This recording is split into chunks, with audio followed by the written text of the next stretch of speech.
side of the pond. He is DJ Schweitzer. I am Jeremy Lance. One more show till we hit the World Cup. Yeah, that's what it is. Pretty wild. That is pretty wild. Are you ready for No. I mean, obviously, there's all the other things to debate of how we should feel about this World Cup, but just in the general sense of it starts in it's not this coming Monday, but The following one? the following one. I know. The thing that really irks me the most is I with a full-time job now, You picked a bad time to do that. I was hoping I could push it back. Picked a real bad time to be responsible. Yeah, eventually you have to do that with all these brood of offspring. I've got no support here. Don't have to tell me twice. Yeah, but no, that is frustrating. I have to burn my limited vacation days with at least the men's national team matches. So that's 3 vacation days. Hopefully more.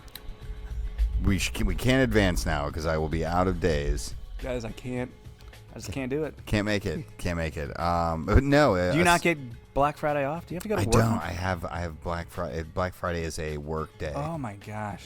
I know. Have you thought about quitting? Couple weeks in. Okay. I mean, it's probably premature, but The thought has crossed my mind. I just want to put that out there. I don't know. It's stage a protest. No one needs my graphic design that day. Maybe stage a walkout. Potentially. You know. I'll let you know how it goes. Okay. Keep us updated. I'm sure others will be doing the same. Not the Qatar World Cup workers. No. That would be handled quickly. I think they will have been hidden at that point, most likely. Yeah. Kind of like in what was it when the Beijing Olympics happened, in 2008, and they would I think it was one of the long distance running courses or something like that, and he would go through these towns, and the Chinese government just put up just giant facade billboard style walls to just cover up housing developments that they didn't want people to see. What's behind here? Pay no attention. Nope. To what's behind this. Just look at this beautiful mural that we have here, painted by the famous artist who may or may not be in prison at this moment. Yeah, they express themselves too much. Maybe something along those lines. Yeah, but so we got World Cup just fast approaching. But as fast as it's approaching, we still have got a little bit more Prem. We have some Premier League to talk about. We got we had an MLS Cup. It happened for the ages, I would say. I'm struggling to think of one that's been better. I mean, the funny thing was and we'll get to this when we talk about in the first half of the game, when not much had happened at that point. Sure. I kind of made the comment to the people I was with that that's the thing about these finals, really any soccer finals, they tend to be super cagey and just everyone's trying to not lose instead of just going for it a lot of times, and you just kind of you can get some real dull finals. If there's one thing that the beautiful game is not known for producing on a consistent basis, it's super entertaining finals. Yep. Semis, everybody just goes broke. Yeah, in their chaos. Sure, but the occasion on the finals sometimes gets to everyone. Yeah, and they're we can't. The moment's too big. A lot of teams play not to lose. Yeah, and exactly. End up strangling the life out of a match. But as much as that happened in the first half, the second half was a different story. Mwah. But yeah, so we had that. We have Premier League this past weekend, Premier League this coming weekend, EFL Cup that nobody cared about, literally nobody cared about. Today. The results reflected the lack of caring for some squads. A lot of squads were listen, we've barely got these guys for the next couple days. These guys barely want to play in the Premier League matches because they don't want to get hurt because they're dropping like flies as it is. They really are. They definitely don't want to play in this thing. No. But some were forced to do so. But yeah, it's lots of soccer being squeezed in here before we're all forced to take this mandatory break for what I'm now deeming the tournament we don't speak of, even though we speak of it all the time. I think we're literally gonna do a whole podcast on it next week. We totally are. So that's gonna be difficult. Yes. A lot of dead air. If that's our policy. Yeah. In fact, I've already done a podcast. You have. You and the CST crew are doing some World Cup related podcasts. Yeah, the Cincinnati Soccer Talk crew, for those uninitiated or outside of our general Don't know the audience. vernacular. Yeah. But yeah, lots to talk about. Let's get into the Premier League. Start at the top of the table where things have remained extremely consistent for the duration of the season. Yeah, Arsenal playing well. Yeah. Winning matches. This time against a fools. team you know well and a fool they've clowned pretty heavily. Yeah. The scoreline at 1-0 does not reflect what happened. I feel like it's such a kind scoreline to Chelsea in this particular match. I mean, in retrospect, it was a match that Chelsea still, for reasons that don't fully make sense and ultimately probably weren't even that real, still could have actually managed to do something in. And it was there for the taking. They just chose not to take it, and Arsenal chose to just completely dominate possession and dominate play. It was a vintage Arsenal performance, I felt like. It felt swaggery. It was extremely... I mean, for 1-0, it was extremely swaggery. You know what I mean? Like, that felt like a 2 or 3-0 win in the era where it was like Claude Ranieri coaching at Chelsea. Sure. And you know, Wenger back before he really struggled with the zippers. You know, back when he had his swagger. Yeah, exactly. And that, frankly, was the last time Arsenal really had that same type of swagger. And this had one of those statement victory type of feels to it, didn't it? Just a tiny bit. I know you're licking your wounds. No, a bit. it did.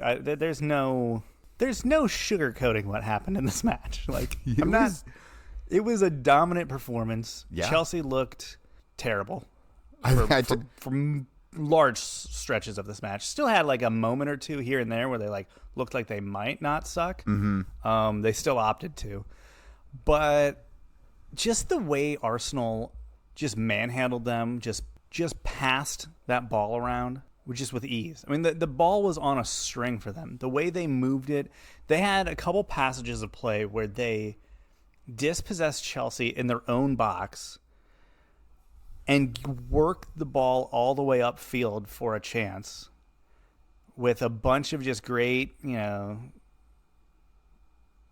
tiki-taka, whatever, passes, whatever you want to call it. Just played just incredibly well. Like, they could do no wrong. Everything was flawless. It was flowing so beautifully that even like I was like, oh man, this is like it.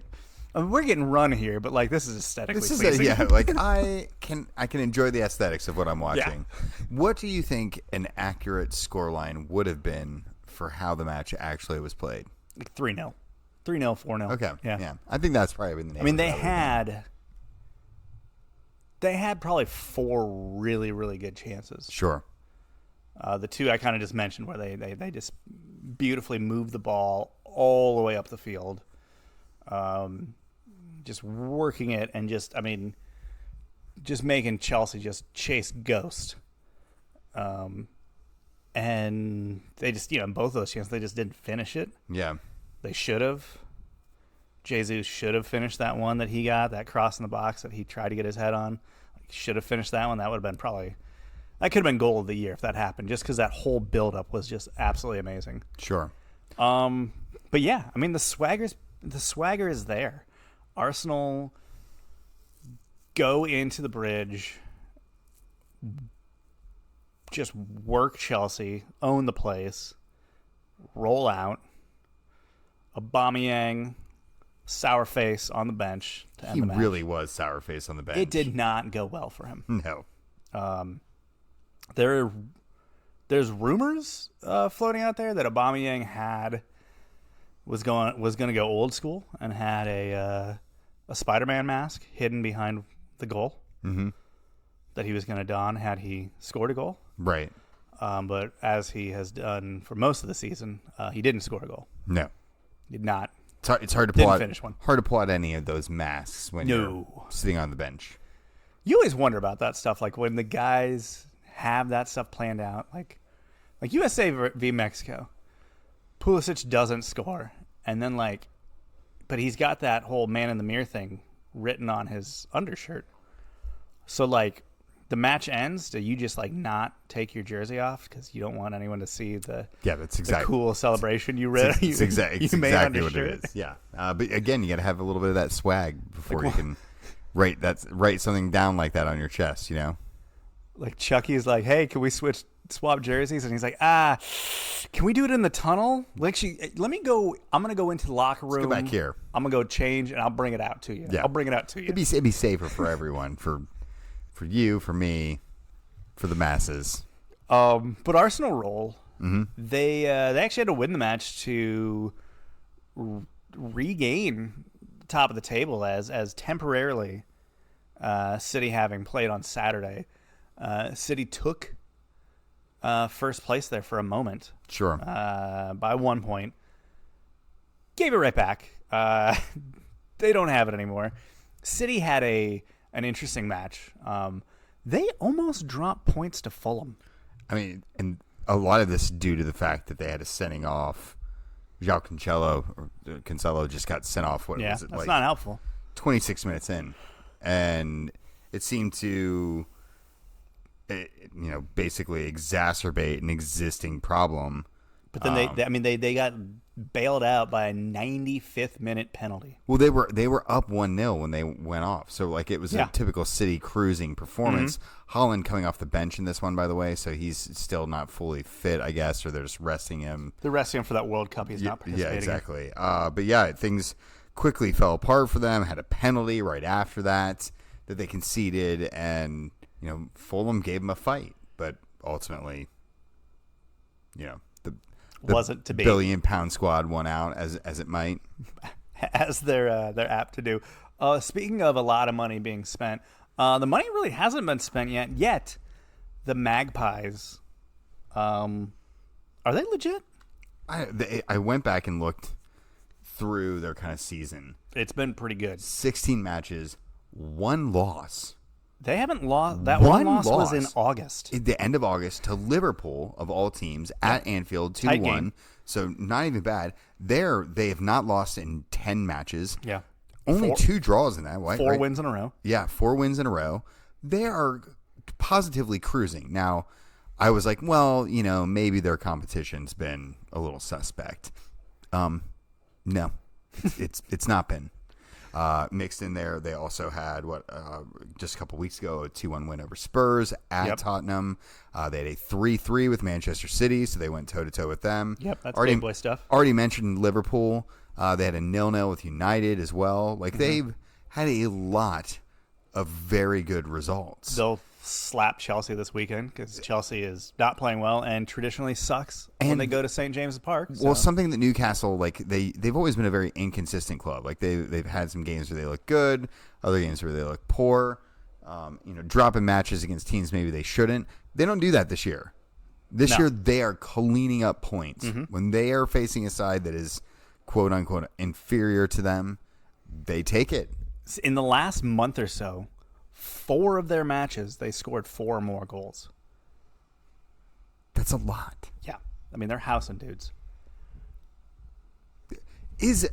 Are they going to run out of gas? This team just seems to be flying. Well, here's the question. So a window's coming up. They're in this great position. Does ownership, though, see that and go, and we could bring in some big reinforcements? And it could be even better. But then that can also rock the boat too much. Yeah. But who you really going to get in January? I don't know. Like who's going to move the needle from the excitement standpoint? Yeah. No, I mean that's a good question. I don't know. I think because of the World Cup, that's just not been talked about. I don't know what that market is. Normally We'd be starting to talk about it a little bit. Yeah, there's this names that you're like, oh, this guy's probably in the shop window. Mm-hmm. This guy's on the move. You gonna go get Ronaldo? What are you gonna do? I don't know. That's the only guy that we kind of know is probably in the shop window. They should do it. Oof, boy, that could be the poison chalice of all poison chalices. But just imagine.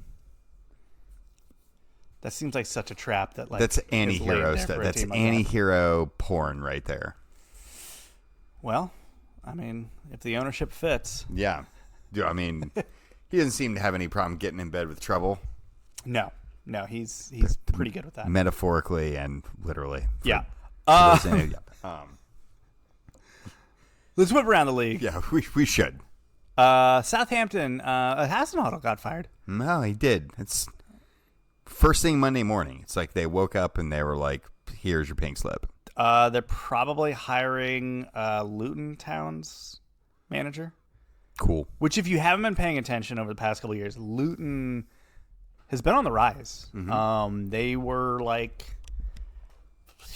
not very long ago at all, playing against Wickham in like League Two. Sure.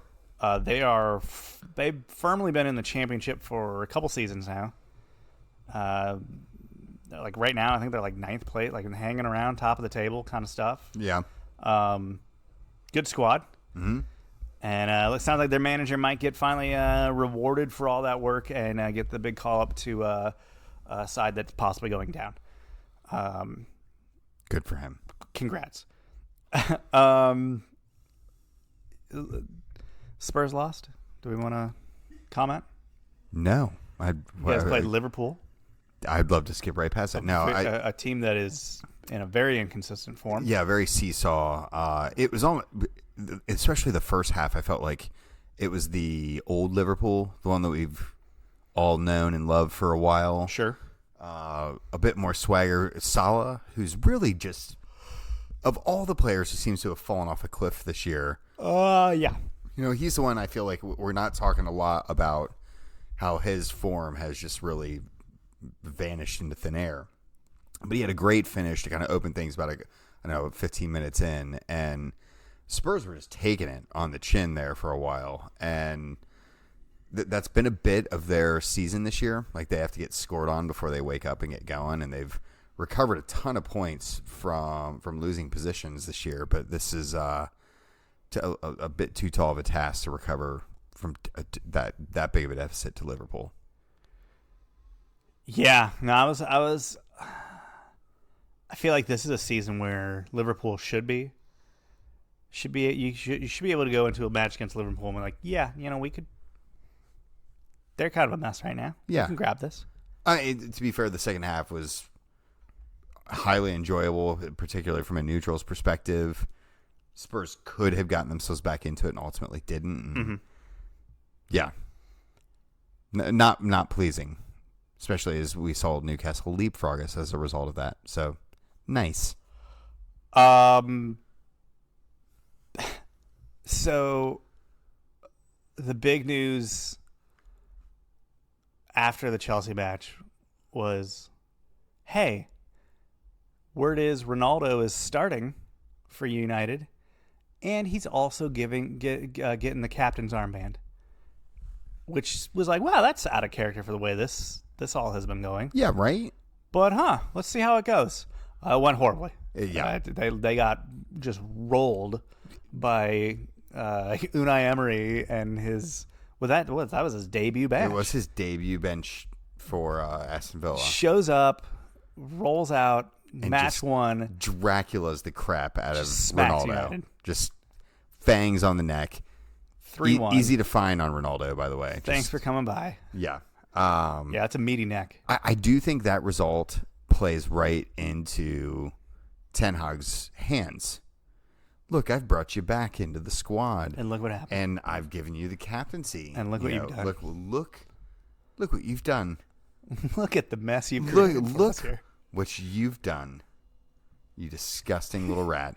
But I do think that's something that will at least psychologically play into his ability to potentially sell off or shed Ronaldo in this coming window. I mean, how much more of that does he need to really be doing at this point? Like, who is still needing to be convinced that it's time to move on? Ronaldo? Sure. If there's one person, I feel like there's a lot he needs to be convinced of. Well, you're probably not wrong about his that. Current situation. You're probably not wrong about that. Everton got rolled by Leicester. That was a little bit surprising. Yeah, a bit of a shock result for them, who had been playing okay otherwise. Barn burner between Leeds and Bournemouth.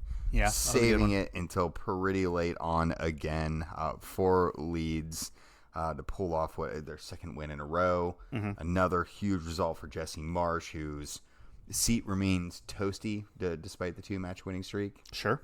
So, a big weekend for Leeds in that respect. Anything else in the Premier League? If you're Jesse Marsh, do you secretly want the U.S. to not stay around too long in the World Cup? So you get your guys back? Or? I mean, I think secretly all managers kind of want their star players to bomb out early and get back to the training ground. Well, I mean, listen, if you have a star player that plays for the U.S. men's national team, it's not like you're going to be gone the whole month. Like, sure, we're talking the first 2 weeks. Hopefully, give them a little rest week in there, and then they're back. I mean, to be fair, they don't. The Premier League doesn't play a match until Boxing Day. Yeah. So I mean, they're going to have a little bit of recovery time. Sure. We'll see how that goes. I think they'll be all right. I mean, there are going to be guys that even that recovery time won't be enough. There's going to be guys that are going to come out of this thing hurt. There's going to be guys that are just going to come out of this thing just absolutely just knackered.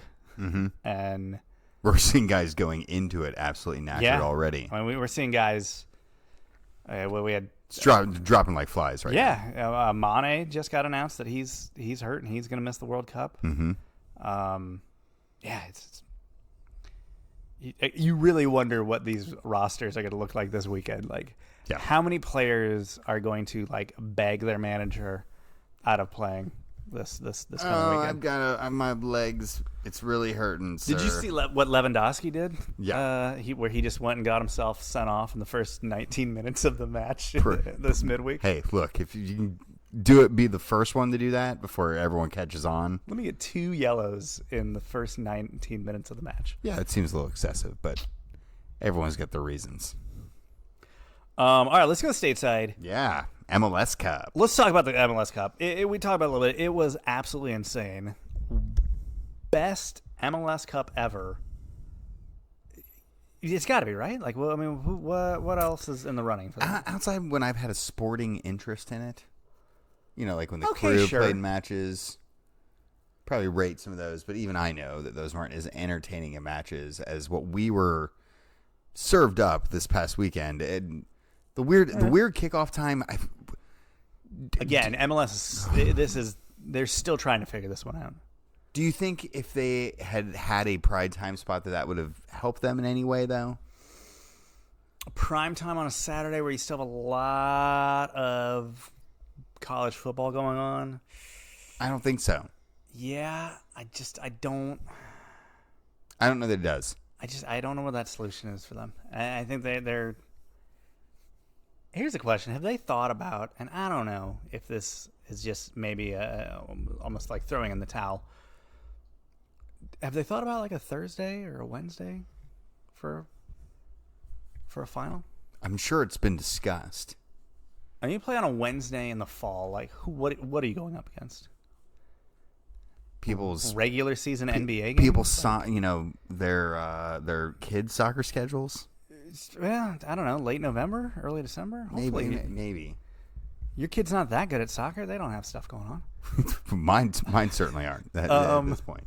I don't know. I mean, I'm sure it's a prestige thing as much as anything. Sure, it's a bit of a like. Our final play is on a championship is on a weeknight. Yeah, but Amy even turned to me and said, "Well, crap! The NWSL had their final. It lost in prime the ratings time. To The Big Bang Theory." Yeah. Most things do. Yay.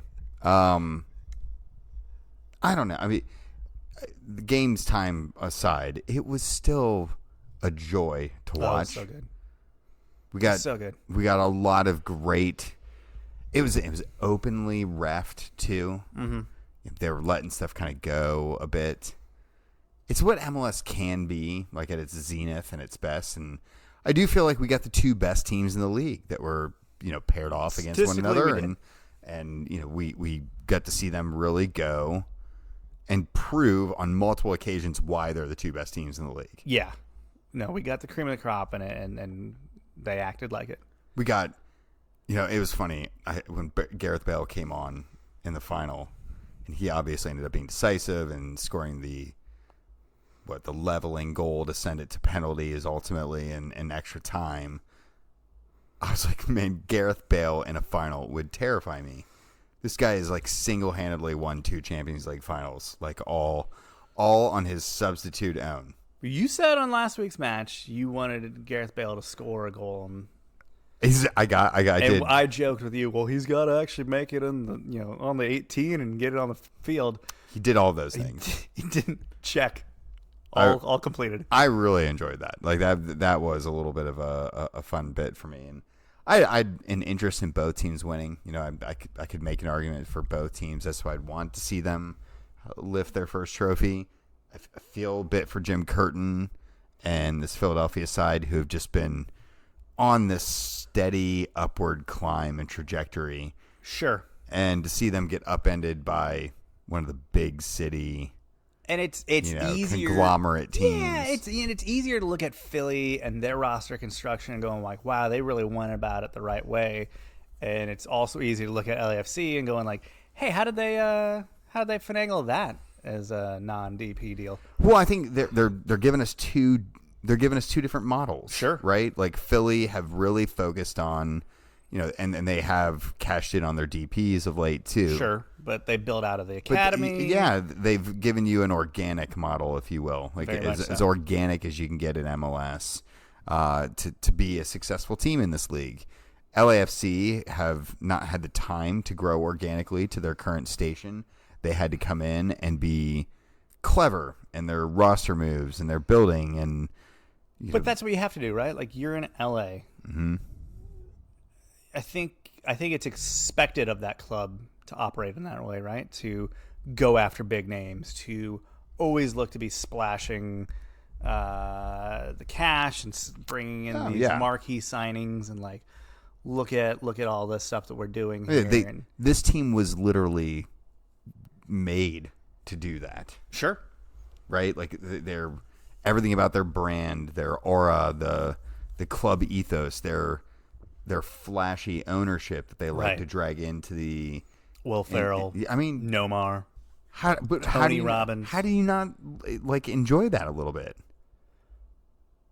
I mean, like, even if you don't like Will Ferrell, can you really hate on Omar or Nomar? Excuse me. Can you hate on Mia Hamm? Well, you certainly can't hate on Mia Hamm. Yeah, I think as much as I think there's a lot of people that are like, other fan bases that look at what they're doing and kind of shake their fist, but like at the end of the day, like leagues need sexy teams. Like you need sexy teams.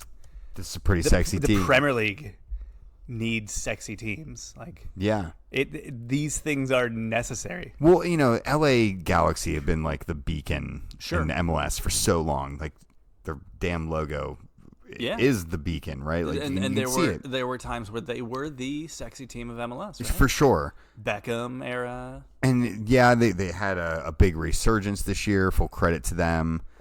But you look at them comparatively, these 2 LA clubs, and you see what MLS wants to be and what MLS was. Yeah. And if you're the Galaxy right now, you have to be thinking, and there's been a lot of rumors that this is kind of undergoing, or at least to some extent, but they have to be going, we have to evolve. Yeah. Like we aren't on our perch any longer. Well, no, I mean, they have, in the small span of time that LAFC has been in the league, they have pretty much been instantly lapped by them. Yeah.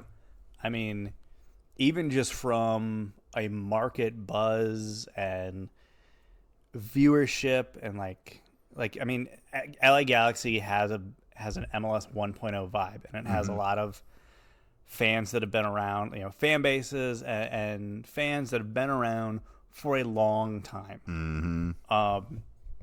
LAFC is coming in very new, very flashy, very sexy. Look at all of our celebrities. You had Bieber, pitch side at the final.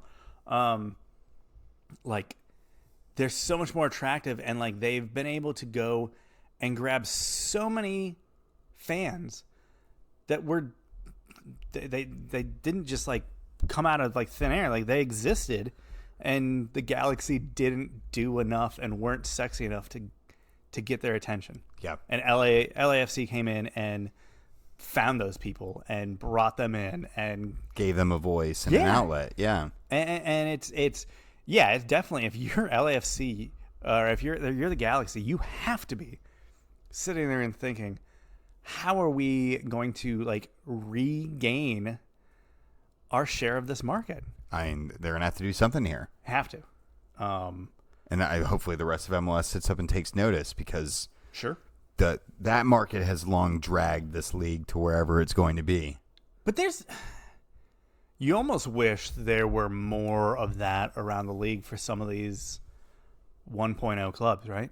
Well, I mean, you wish that there was somebody forcing Chicago Fire to do more and to evolve. And they've changed about 18 logos now.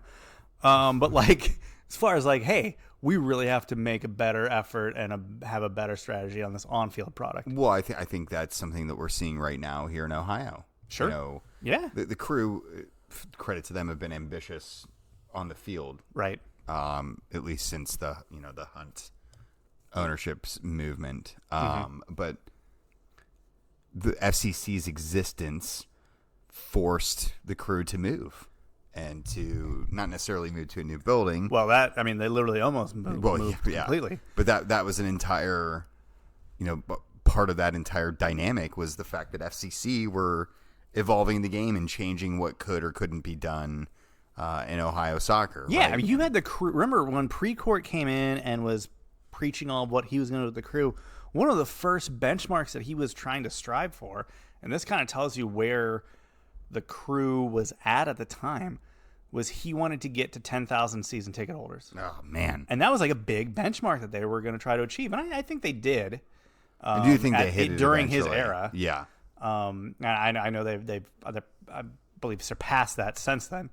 But you had that was kind of their benchmark. And then you have FC Cincinnati coming in. Granted, they're coming in from USL where they've already existed.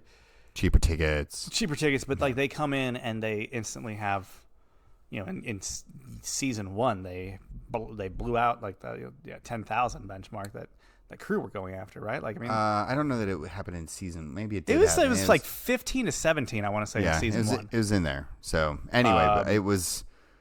But like that's where the crew was at the time. Was sure. Like, this is our goal.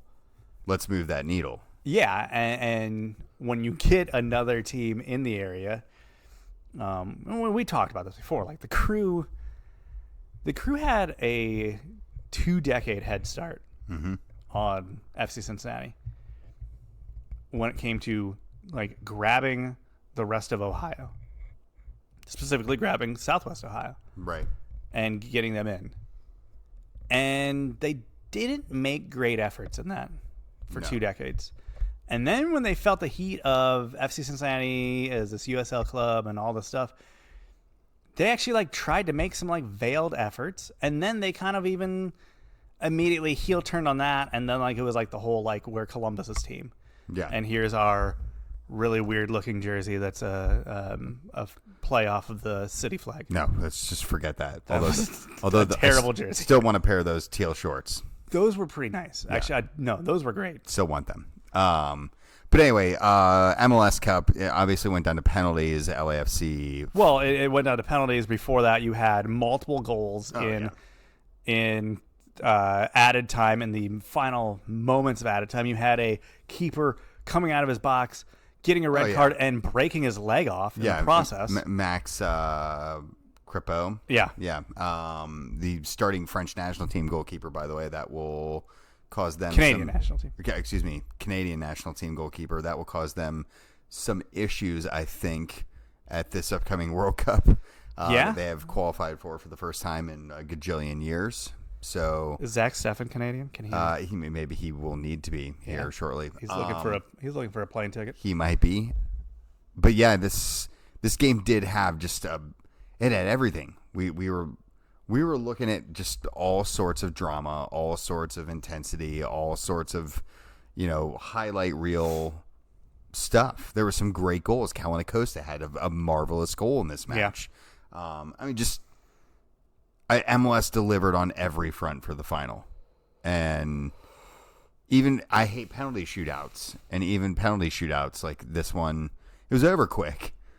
Like, it was like, six shots and we're done. Yeah. Thanks. Wham, bam, thank you, ma'am. Like, let's get out of here. One team gets all of theirs saved. Yeah. Or, yeah. It was an amazing final. It was a fantastic advertisement for the league. I don't know what I think the TV numbers did pretty well. They did well. I saw like you had top markets. Some of the top markets for ratings were actually non-MLS markets, like Indianapolis. All right. So that's good. That's definitely good for the league. Definitely want to see more of that. Yeah, I mean a league that is very niche and very regional. Mm-hmm. When you have non-markets that are pulling good numbers for you, that's fantastic. So we did our predictions. Yeah, we do at the beginning of the season. We do this every year, and to the amazement of no one, they were really bad. I think these might. I mean, I'm just talking about myself here. These might be the worst. I don't think my predictions have actually been as bad as they are right now. They are really bad. Like I shocked myself with how poorly I did this, and I didn't. I think I said this to you before the show. I don't know that we actually said this, but I feel like I said before I went back and looked at this on that show. I was like, hey, my confidence level in these picks are not great, are really low. Like MLS is a little chaotic. It's wild. MLS, they're hard not to crack sometimes going into a season because there can be a lot of flashy things that can get you to go, ooh, this team could be really good.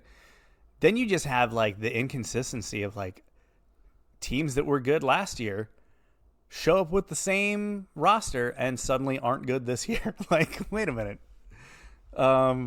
Yeah, I mean, and we had plenty of that this year. I had, of the 14 playoff teams that I predicted, I got 6. Okay.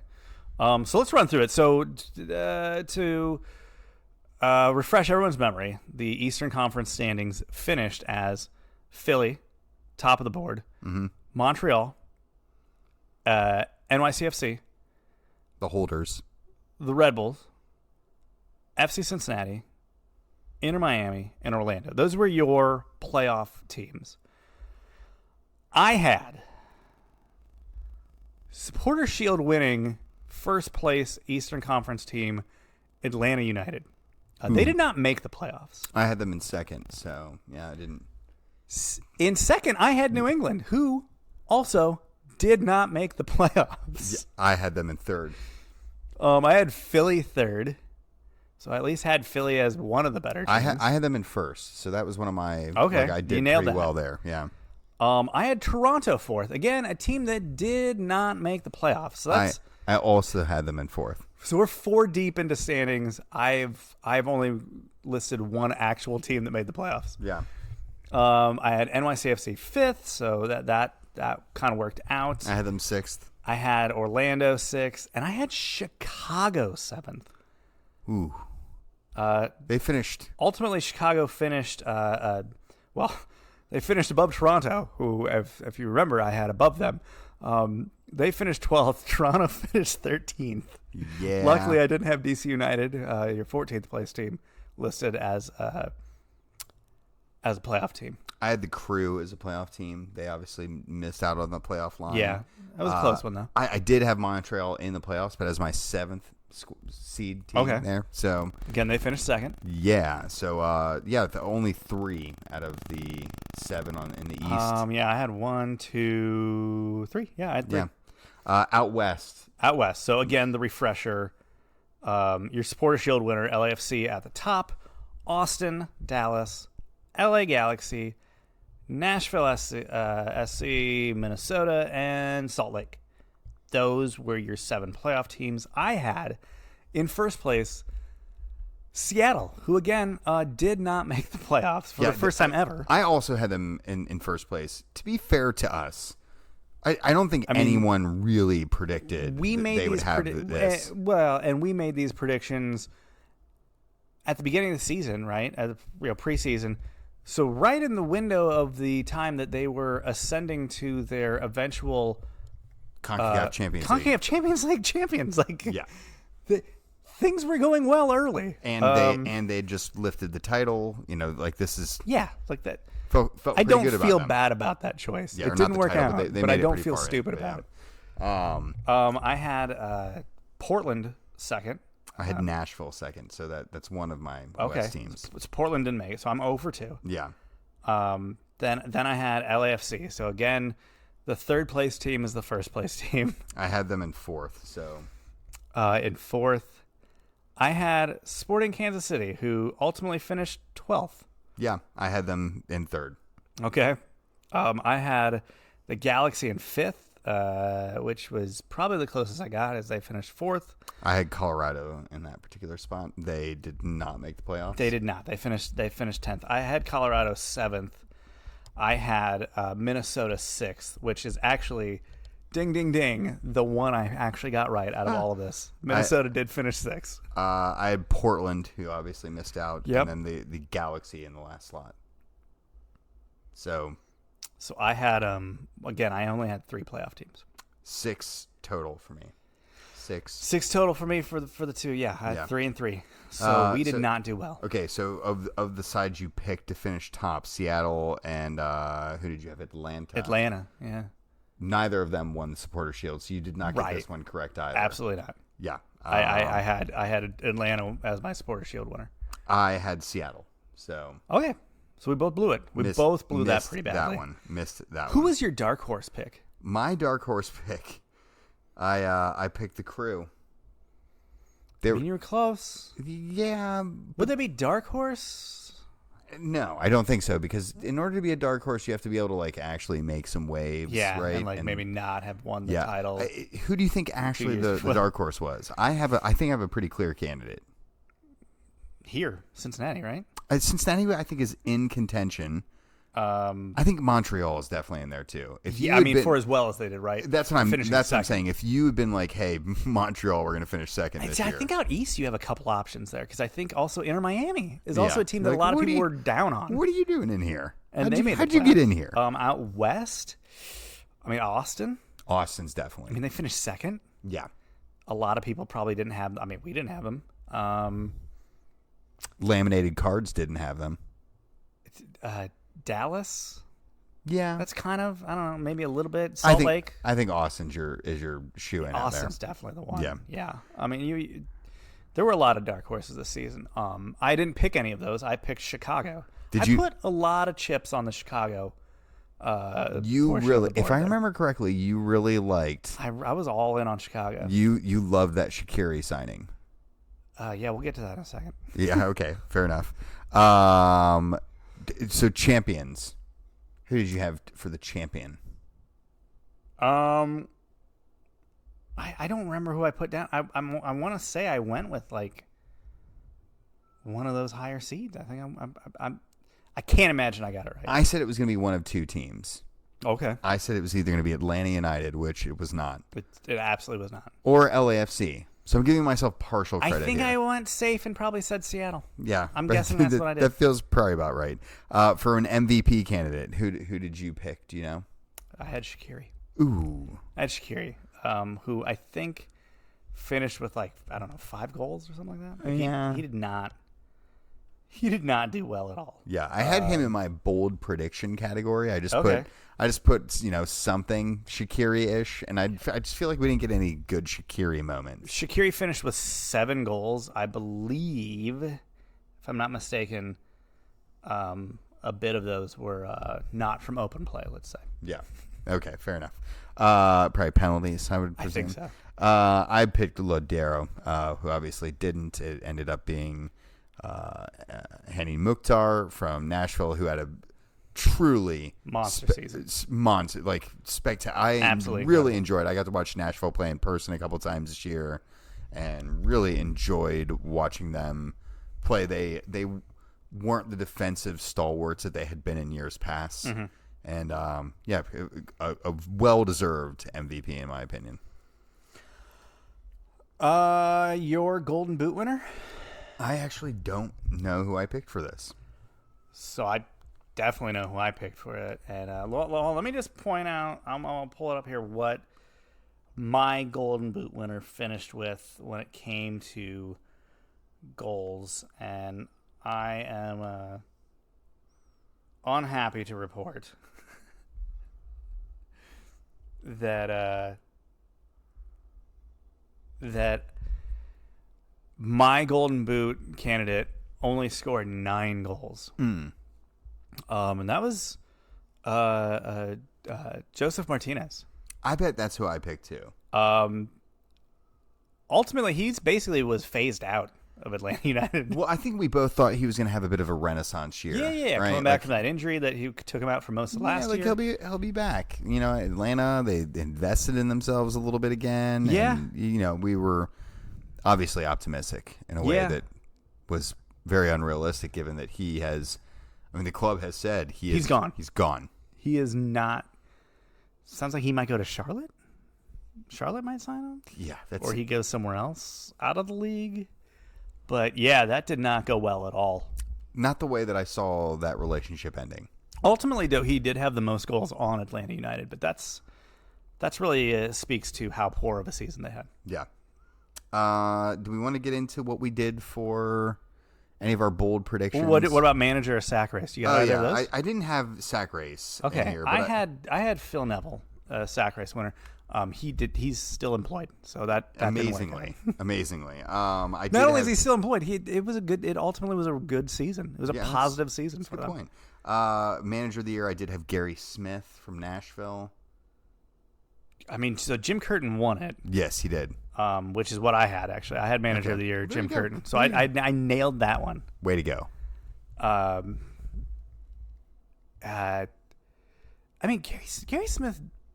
There were a lot of managers that deserved more credit than they got when it came to the year-end awards. Absolutely. Your 3 nominees were Curtin, Nancy from Montreal, who had a stellar year. Seems to be on his way to Columbus potentially. Yeah, wow, that's what a thing that is. And then Trundolo, who obviously had a great year with LAFC. Yeah, obviously champions of the league. But like Pat Noonan, Gary Smith, I mean, these are guys that had great seasons. Josh Wolf in Austin. Absolutely deserves credit for what happened there. Greg Vanney with the Galaxy. Yeah. There's a lot of good, maybe even a surplus of good coaching in MLS at the moment. Or at least it really is. Some good performances this year. So looking forward to how poorly we predict the upcoming MLS season. Did you have any of what you were looking forward to of the season? Yeah, I mean, this is kind of like my wild progress or wild prediction areas. I said I want to see Shaqiri square up to someone. Didn't happen. It didn't happen. I say give it time. If he gets another season, it'll eventually happen. A Joseph Martinez renaissance didn't happen. Did not happen. The opposite happened. He was phased out. Yeah, and then my last one, I think I got this one. Actual progress in Cincinnati. That's actually what happened. So I put I don't have my bold predictions. I do have my what I was looking forward to, and that was a competent local side. Done. Definitely happened. And then I was very interested to see what was going to happen with the MLS TV rights deal, which we do know what's happening now. Still trying to figure out if this is going to be a good thing or a bad thing. It's a very interesting thing. It is interesting. It's an outside of the box move. It is interesting. We shall see how the Apple TV Plus experience goes next year. I mean, again, folks, if you want to follow this league next year, you have to subscribe to its own unique service. It's not exactly Apple Plus on its own will not be enough. If you are a MLS season ticket holder, you will get a free subscription. One account per account. So if you have like 8 people on your season tickets, you need to be talking to your season ticket person and talking to them about breaking it up somehow. Yeah, we just have 2 tickets, so it's going to just kind of be the company account. I'm guessing you're just going to not tell Roger about that. I'm gonna guess I'm gonna be the only one watching games outside of FC Cincinnati away matches anyway. Yeah, so. that's probably a fair point. Yeah. Sounds like I'll be using yours. Fair enough. Yeah. Anything else on the MLS season that comes to a close? Nah, this was a good MLS season. I enjoyed it. I thought it was, we saw there were some helpful things, right? Like the local side being a competitor. Really does. It actually does help. It does. It moves the needle a bit. When the team locally is playing meaningful matches. Yeah, and the fact that I think the fact that Columbus and the rivalry tying in with both of those teams kind of pushing for the playoff spots and relevancy at the end of the year was cool. It made kind of the low regional rivalry stuff interesting for us this year too. I think we saw new teams really push into the spotlight a little bit in a way that we haven't in years past, and I think that's good for the league. It shows that these moves to these maybe potential question mark markets isn't a bad idea. Right. I mean, if you think about like all the teams that have come in the league over the past couple seasons, Austin, Charlotte, Miami, Cincinnati, Nashville. I mean, outside of Charlotte, all those made the playoffs. Yeah, they were all really good teams. And LAFC and Charlotte wasn't even that bad. Philadelphia are like that first MLS 2.0 wave. Sure, right? Like that first 2012 or whatever. Right. Toronto is probably the first of those teams. Okay, yeah. But then Philadelphia were like next in there, right? They're really close in that then in you that got space. Seattle and Portland. Yep. And you get them into the mix, and that kind of rebirthed the league into this growth phase that it's in now.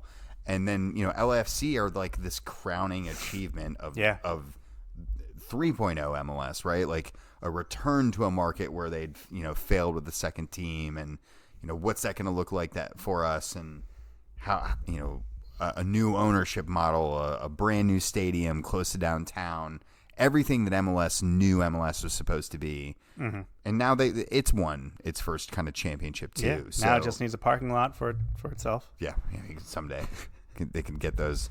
It was really bad when the blimp shots would come over and the USC game had cleared out. Oh yeah, and the parking lots were barren and empty.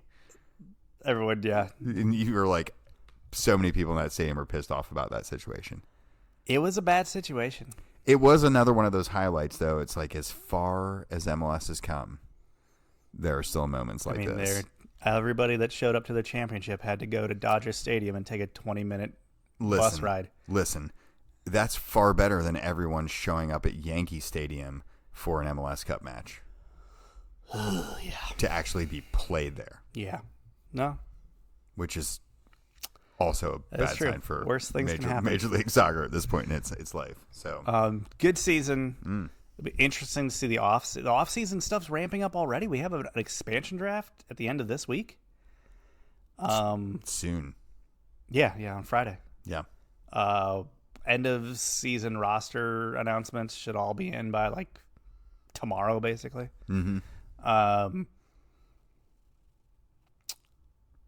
Got St. Louis coming in. It is. They are already going out there and saying, "Hey, DPs, what are those?" And so that'll be interesting to see how that goes. People with MLS experience, we got some bunch of Germans. This will be great. That's all you need. And a bunch of people around the league are going, "Oh dear, well, we'll figure it out." This smells similar. Last time we smelled it, it smelled like waffles. Should we tell them? Nah, let them figure it out. It's going to take them a year or two. Always good to have a new thing from St. Louis to actively root against. Get on board with that. I do like that color scheme though. The pink, pretty pro pink. I can't get on. I can't not get on board with that. That's cool. I might have to look into a little bit, just like a little bit of gear. That you just gear that you wear around the house. You don't tell people about. You know what I'm talking about? Yeah, house gear. House gear. House gear. Yeah. Gotta have some good house gear. I got some house gear. I know you do. I got some Minnesota United shorts from their last year and the NASL. NASL. There you go. Yeah. Retro. The what is that brand? Arania or what? Anaria. Sure, Yeah. that one. Yeah, I think so. They're pretty nice. Okay. I used to have, like, when I was in college, I randomly bought, like, a pair of LA Galaxy shorts that I would just wear around. Okay. You know? Yeah. But it's not like I'm not wearing them, like, out in public going, like, yeah, this is my team. They absolutely weren't. Sure. Yeah. But they were sweet-looking shorts. I still have some, like, Chicago Fire gear floating around the house from when my buddy played for them. I definitely have some Red Bull stuff, too, because my sister used to coach for them. So, just everyone's got some house gear. Yeah, got to have the house gear. Yeah, that's right. Winners and wankers? I think we should do that. Yeah. All right. Do you want to start with something that's terrible from the world of soccer this week? So keeping with MLS Cup, LAFC getting their first crown there. Yeah. But unfortunately, if you were, I don't know, driving on the 101, the 405, and you had to listen to the match on the local radio affiliate, ESPN LA,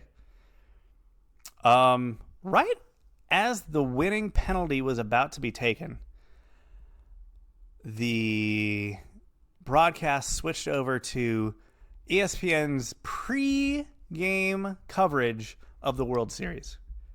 Pre-game. Literally as they were setting up for what ended up being the winning kick of the penalties. What we were just talking about, those moments where you're like, we've come so far, but... Now, to be fair, as someone who's worked in radio, I know exactly what happened here. It was pre-programmed, wasn't it? All of it is pre-programmed. It's during the weekend. I mean... There probably wasn't even anyone in the studio. There was probably not an actual like producer in a studio, like, you know, making physically things happen. Yeah.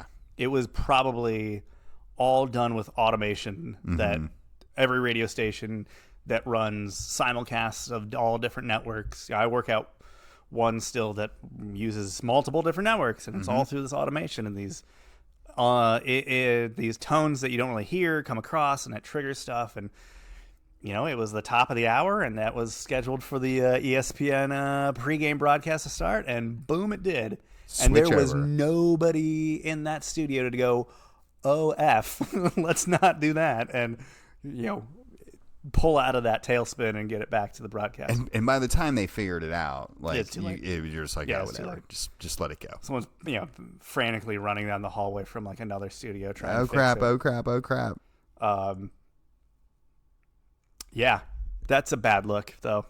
Think if you were like, you know, not everybody has the luxury of having Saturdays off. You were working on a Saturday and listening to the match. Maybe in a hot kitchen, listening to your radio as you're over a giant vat of something. Yeah, just churning it. And you're like, just let you stop churning for a minute. And you're like, hold on, here's the moment. There it is. Here it is, let's get a win. And then it...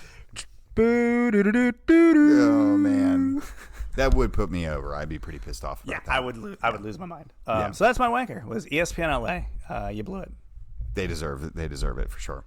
My wanker this week, I went back to one of our favorite wanker whipping boys. And it's been a while since we've given him this because he's been out of the limelight. Mostly because he was forced out of it. Whew, Jesus. Could be a number of people, honestly. Could, but it's Sepp Blatter. Oh, yeah, okay. I remember that guy. Love to hate on Sepp Blatter. This week he had the quote of all quotes to really piss you off in the manner of like, hey, a lot of good that does now. A day late and $1 short here, homie. He said this week in an interview, the 2022 World Cup was supposed to go to the U.S. Sweet. Just slightly enraging hearing that. Baller. All right. A week before the FIFA convention, UEFA President Michel Platini called me that he had just spoken with the French President it's not Sarkozy. What was his first name? The French President? Yeah, French President Sarkozy. At the time, it might have been. I don't know. Anyway, it was Sarkozy, but the French President Sarkozy who told him to vote for Qatar. 6 months later, Qatar bought fighter jets from France for $14.6 billion. So basically, Blatter openly admitting that the World Cup should not have been given to Qatar, and then he straight outs in the interview how it all went down. Mm-hmm. And it was all the people that we thought were involved. Like we knew that Sarkozy was involved. We knew that Qatar had done some sort of major financial exchange with France to make that all go down.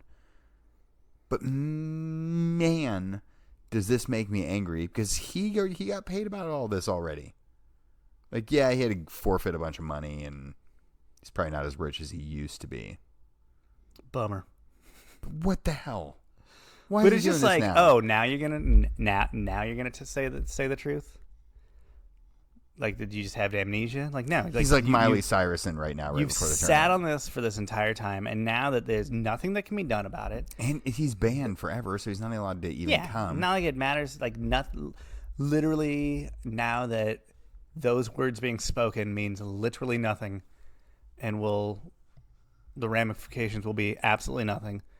Is he like, oh yeah, I'll go ahead and say that now? Yeah. Cool. Really, Thanks, guy. Really neat. Sepp. Yeah. Hate that guy. Hate him. Who's your winner this week?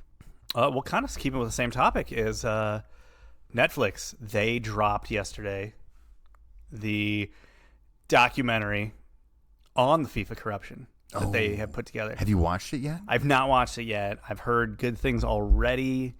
But here, right before the World Cup starts, just as we're just a week or so away, Netflix dropping that now.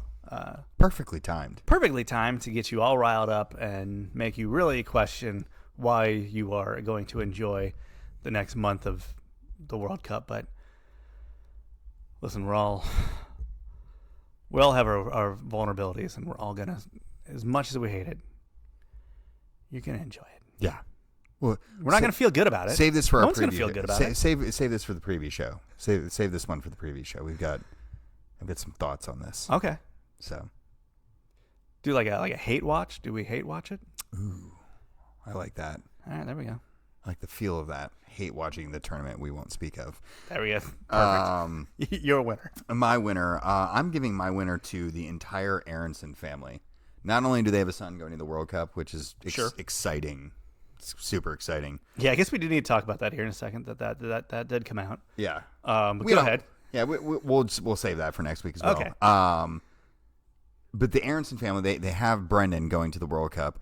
Their other son, Paxton, currently a youngster with the Philadelphia Union. Yeah. Is currently a guy who likes to score goals against FC Cincinnati. I mean, he's a phenomenal young player, a very bright, up-and-coming talent. So much so that Eintracht Frankfurt just signed him from the Philadelphia Union. They made an agreement this week, a deal worth about $4 million. 19-year-old won the Golden Ball at the CONCACAF U20 Championship. So, and the word is there's no planned loan back. Like he's going there and it he's sounds there. like he's gone there. Yeah. Like, goodbye. Yeah. And if he beds in half as quickly as his brother did in Europe, he'll probably be playing in the next World Cup at this rate. Yeah. So, a good offspring the Aronson family have there. Do they have any more on the pipe? I didn't, a good podcaster probably would have looked that I up. feel like they do. Isn't there like one that's like maybe in high school still? Probably. He's probably on the They're- youth national team as well. That would How be, old are those parents? Is it too late to get a few more get in one there? more in there. Maybe just get some donations for us. Sure. That would work too. Get those. Let scientists handle this from this Yeah. point on. We'll just go ahead and Test tube baby those. test tube our next generation. Yeah, it might be important for them to raise them as well. And we're starting to get a little complicated here. Yeah. U.S. Soccer's Well, got, nature over nurture, though. Hey, listen, if U.S. Soccer's not spending all that money on lawsuits anymore, they can certainly pay the Aronson family to surrogate more children for them. If you're not paying lawsuits and that one guy doesn't have an apartment for his cats anymore, He's dead. He's so I don't yes, that apartment's not in operation anymore. Yeah. So that brings us to the end of this week's show. If you want to get to Jeremy Lance and his dead cats, their apartments. Maybe the cats are still going in the apartment. Who are we to say? Wasn't that in Trump Tower? Gosh, I hope so. I'm almost positive it was in Trump Tower. Oh, that's the icing on the cake right there. I'm almost 100% positive it was in Trump Tower. You can get at me and give me some hot political rants probably at Wrong Side of Pond. Until next time. See ya. Goodbye.